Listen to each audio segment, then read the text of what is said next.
Николай Иванов, Канариус. Днеска неприятен резултат днеска. Понякога има и такива моменти. Как бихте коментирали изминалия бой? Остър матч се получи, много остър. Остър матч. Отбора беше срещу нас изключително мотивиран. Ние влязахме леко отпуснато, което не изиграло шега. Поведаха на рано, въпреки че бързо се върнахме в матча. Но после пак допуснахме два изключително леки гола. Един е автогол. Не се разви по най-добрия начин за нас матча, но отборът се заслужаваше победа.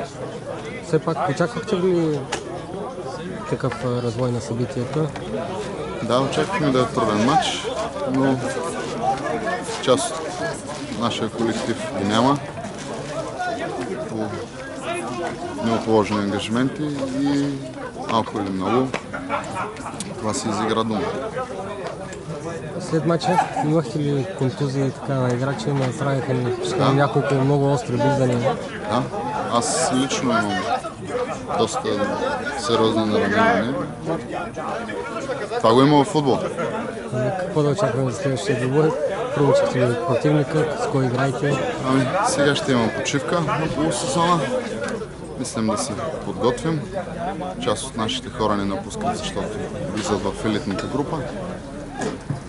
Ще трябва да намерим други попълнения. И така. Добре, успех на отбора и всичко добро и без контузия. Всичко добро и на вас.